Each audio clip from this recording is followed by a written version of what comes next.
Hey everybody, happy Monday. Hope everybody's had a good weekend, staying safe. I have a few things that look interesting today for my forward test. I'm starting off with the Euro Great Britain pound or the Euro sterling. And this is what we're looking at right now. It is currently in a downtrend according to our super trend. And as you can see, the price has crossed over and is below the baseline.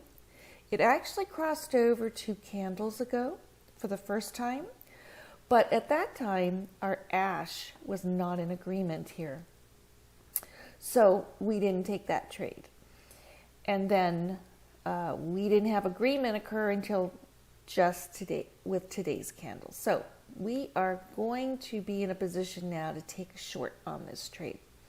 And as you can see, our ATR is 61 and our distance is only 32, so that's good. And here we have the ash, and here we have our volume, and we have plenty of volume.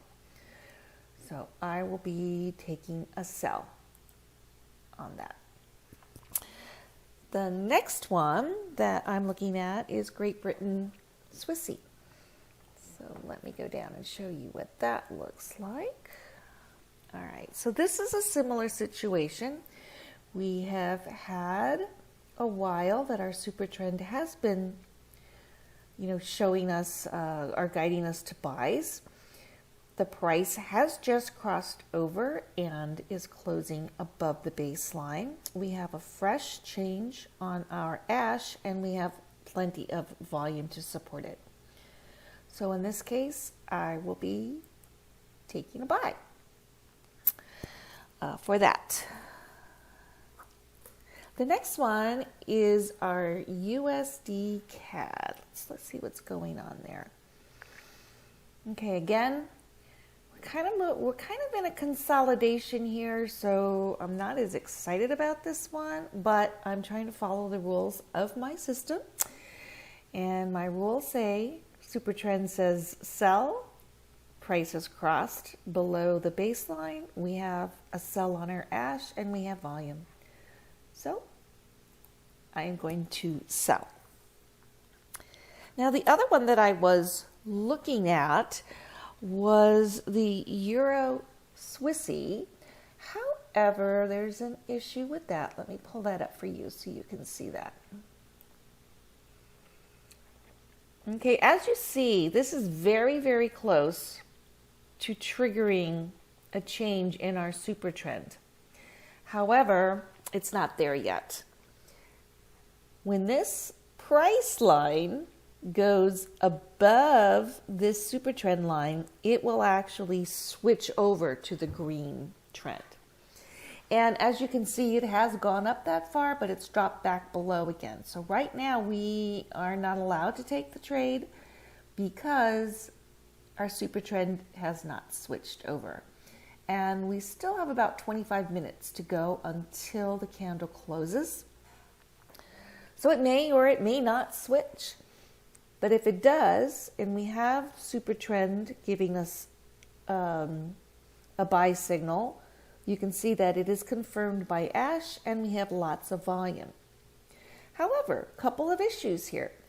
First of all, you notice, and I know VP says don't do trend lines, but oh my gosh, this trend line is just jumping out at me. And I'm kind of like, ooh, it could just be bouncing off of that trend line and it's going to head right back down again. So that's a little worry. And the other thing is here.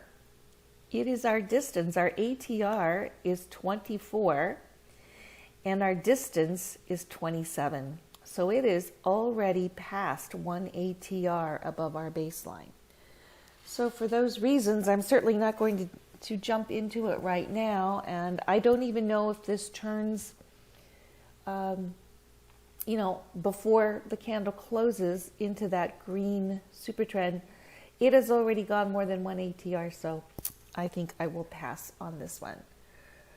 So I'm going to stick with those. The only other one that was interesting to me, but I think I'm going to pass on that as well, but I will tell you why, is Great Britain Kiwi. And Great Britain Kiwi is this one. This is the one that I took the other day. Remember I told you I cheated because I should have gotten out of it when it crossed on the baseline and I didn't. But it came down. However, I set my stop loss to break even and I ended up getting stopped out. But if you look at this, this is still saying go down. This is still a valid entry. Okay, but we're 2 candles late in getting in, even though we're getting in at a better price than our original entry. We have Ashen agreement and we have plenty of volume. So this is one of those that if I was going to get in, I probably should have gotten in yesterday to be the 1 candle rule, 1 candle past the cross. But this is one that's just been messing with me for a while. So, and look at the distances here. Take profit is 216 pips and the stop loss is 324 pips. So I think I'm just going to leave this one alone too. Better safe than sorry. Even though system says yes, it's not really technically an entry because I should have entered yesterday. Not yesterday, but I guess Friday. And I didn't want to enter anything on a Friday. So there you have it. Those are the trades that I'm taking today. I hope you're having good trading, and we'll see how this week goes. Take care.